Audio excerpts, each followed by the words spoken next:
Hello बच्चों, let's read the question. So the question over here says, factories, power plants, oil wells, etc. are called non-point sources of water pollution. ठीक है, यहाँ एक statement दे रखा है जिसमें कह रहे हैं कि factories, power plants, oil wells, ये सब क्या है, नॉन पॉइंट सोर्सेज है वाटर पोल्यूशन के. ये स्टेटमेंट ट्रू है या फॉल्स है, ये हमें बताना है.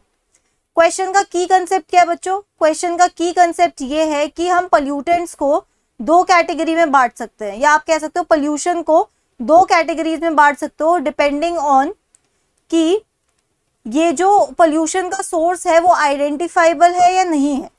ठीक है, तो पोल्यूशन को हमने यहाँ दो कैटेगरीज में बांट दिया है. ठीक है, पहली कैटेगरी क्या कहलाती है? Point source. ठीक है, और दूसरी क्या कहलाती है? दूसरी कहलाती है नॉन पॉइंट सोर्स. और क्योंकि हमें यहाँ पर्टिकुलरली पूछा गया वाटर पोल्यूशन के लिए, तो हम यहाँ बात कर रहे हैं वाटर पोल्यूशन की. ठीक है, तो वाटर पोल्यूशन के जो सोर्सेज होते हैं उनको हमने दो कैटेगरीज में बांट दिया है, पॉइंट सोर्स और नॉन पॉइंट सोर्स. ठीक है, पॉइंट सोर्स क्या होता है? पॉइंट सोर्स मतलब होता है कि जिस सोर्स को आप आइडेंटिफाई कर सको, आइडेंटिफाइबल, या फिर आप लिख सकते हो can be identified and is specific. और वहीं पे अगर मैं नॉन पॉइंट सोर्स की बात करूं तो नॉन पॉइंट सोर्स क्या है? Can not be identified easily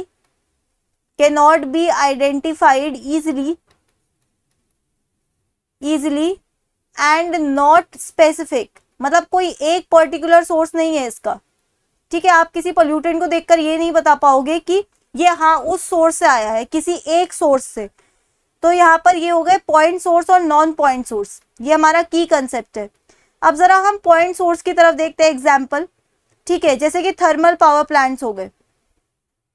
thermal power plants ये किस चीज का सोर्स होता है? They are source of high temperature waste water. Factories हो गई, फैक्ट्रीज से भी बहुत सारे वाटर पोल्यूटेंट्स निकलते हैं, जैसे कि हेवी मेटल्स हो गए. राइट, यहाँ पे हमारे केमिकल्स हो सकते हैं, एक्सेट्रा, बहुत कुछ हो सकता है. लेकिन हम उसको देख के आइडेंटिफाई कर सकते हैं कि हाँ ये सोर्स है. दे कैन बी आइडेंटिफाइड और स्पेसिफिक है. ऑयल वेल्स से क्या स्पिल होता है? Oil spills. राइट, जो वाटर बॉडी के ऊपर एक लेयर बना देते हैं और उस वाटर बॉडी के सोर्स ऑफ ऑक्सीजन को कट कर देते हैं. अगर नॉन पॉइंट सोर्स की बात करें तो नॉन पॉइंट सोर्स क्या होते हैं? नॉन पॉइंट सोर्स के एग्जांपल में आप लिख सकते हो एग्रीकल्चरल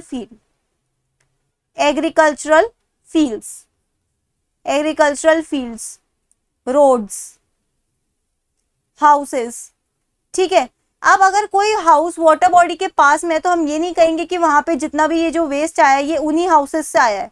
नहीं, ये एक नॉन पॉइंट सोर्स है, ये कहीं से भी आ सकता है. अब एग्रीकल्चरल फील्ड है, दूर किसी एग्रीकल्चरल फील्ड से भी वाटर बॉडी में फर्टिलाइजर्स आ सकते हैं. एग्रीकल्चरल फील्ड अगर कोई दूर है और वहां पे फर्टिलाइजर्स का एक्सेसिव यूज है तो वो ग्राउंड वाटर के थ्रू क्या हो सकता है? वाटर बॉडी में आ सकता है.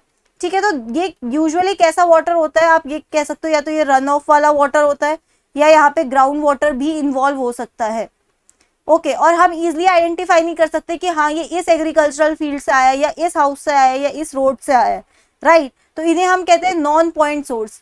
लेकिन पॉइंट सोर्स मतलब हम एग्जैक्टली कह सकते हैं कि हाँ ये थर्मल पावर प्लांट से आया है, ये फैक्ट्री से आया है, ये ऑयल वेल से आया है. तो ये स्टेटमेंट क्या हो जाएगा बच्चों? This statement will be false. ये स्टेटमेंट फॉल्स हो जाएगा. क्यों? क्योंकि ये कैसे सोर्स है? ये नॉन पॉइंट सोर्सेज नहीं है, ये एकदम पॉइंट सोर्सेज है, point sources. So our statement is wrong, that is it is false. That's it for the question. I hope you understood it well. Best of luck.